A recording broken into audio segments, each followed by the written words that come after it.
All right, everyone, welcome back to the Lawyer Life Podcast, episode number 47, where we were digging into another listener question.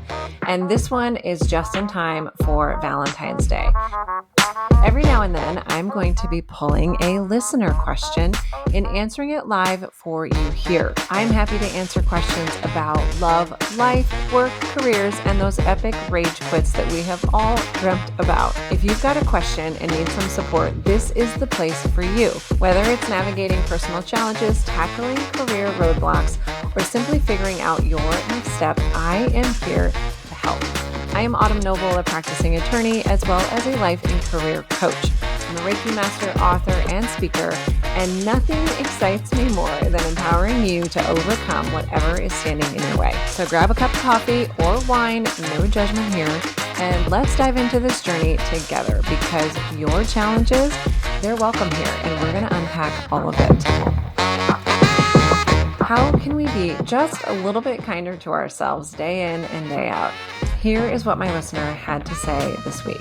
Hey, Autumn, it's Sarah reaching out to let you know how much I love the podcast. Thank you, Sarah. But I wanted to ask you a question about something I've been having a hard time with. I struggle with being kind to myself at work. No matter how much I accomplish, I always feel like I should be doing more or doing better. I'm my own worst critic, and it's exhausting. How can I practice self-love and be kinder to myself in my professional life? Ooh, Sarah, this is such a good question and something that I think we all deal with on an embarrassingly regular basis. In fact, I remember one particular moment in my coaching journey where my coach said to me that I am by far the most demanding boss I have ever had. And it was really a wake-up call for me because I realized that I was pushing myself harder than anyone I had ever worked for to date. Many of us do the same thing. We are harder on ourselves than anyone else that we work with. We set impossibly high standards. We push ourselves into exhaustion, and we rarely take stock of everything that we have done well and give ourselves a moment to celebrate our wins. Somewhere in the back of all of our minds, we believe that once we accomplish more, once we do the next big thing, then we can start being nicer to ourselves and respecting the work that we've done. But the crazy thing is that that line and that metric, it just keeps moving and we never get there. Ultimately, self-love and self-kindness and compassion at work has very little to do with accomplishing a big thing that allows us to believe that we deserve it, and a lot more to do with just accessing the same compassion that we often show to everybody else around us. One very simple way to do this is to acknowledge your progress, not just perfection. A simple way to add this into your daily routine is to not turn to your to-do list at the end of the day and look at everything that you didn't accomplish, but rather to take stock of what you actually did accomplish that day and take a moment to thank yourself for showing up on those things. Small wins matter. And when we just keep sprinting through our to-do list and through our days, we ignore the need to take pause and honor ourselves for the work that we have done and express some gratitude for how far we've run. So at the end of your day, try asking yourself, what went well today? What am I proud of myself for today? And force yourself to answer the questions. When we get in the habit of taking this kind of inventory at the end of our days, we actually wire our brain to start paying attention to the value that we are adding to the world every day and in every moment. So the more you do the practice, the easier it's going to be for you to be kinder to yourself and start honoring everything that you've done instead of just blowing right through it into the next marathon. Another simple practice is to just tune in to the way that you're talking about yourself.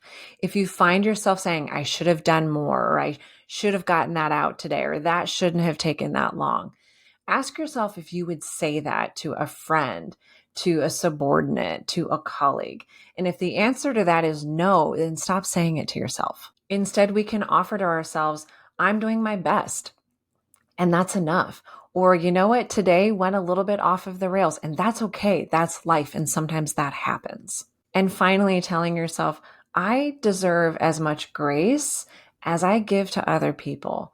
And I'm going to make an effort to start giving that to myself. Another simple practice is to challenge that judgmental thinking and really ask yourself to answer the opposite question. Should I have actually done more today? Should that have not taken as long? Why not?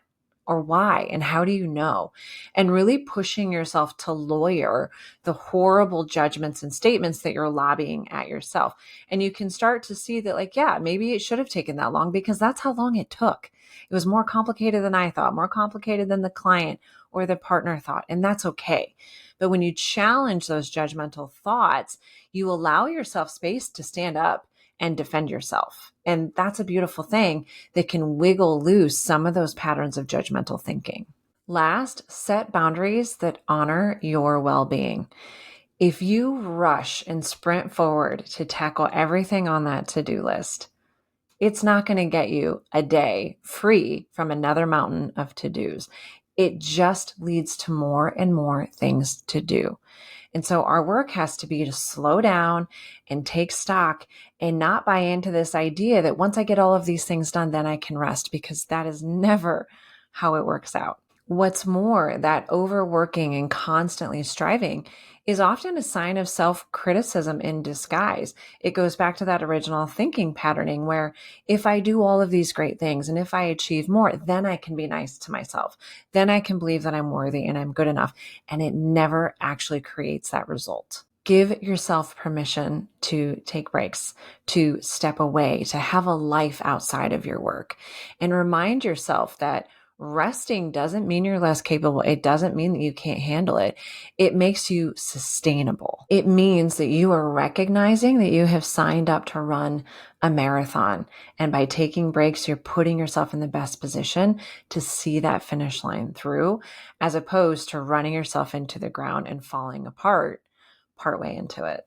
Ultimately, this idea of self-love and self-compassion at work, it's about recognizing that your worth extends beyond how productive you are at work and how successful you are in your career. You are enough just as you are, without more. And the way that you treat yourself, it matters. And it matters just as much, if not more, than the work that you're doing in this world. And truthfully, when we ignore that, yes, we accomplish things. Yes, we check things off of the list, but we do it on the journey with someone that doesn't really like themselves that much and talks to themselves terribly. What is the point of all of that success if we're just going to treat ourselves terribly once we get there? So in honor of Valentine's Day this year, my friends, take a moment to be a little bit kinder to yourself. Even though Valentine's Day has come and gone, it doesn't mean that there's not space for a little bit of love for yourself this February. Thanks, as always, for tuning in. If you have any other questions that you would like to have me answer next month, be sure to send them to autumn@theLawyerLifeCollective.com. Until then, thanks for listening and thanks for sharing with your friends.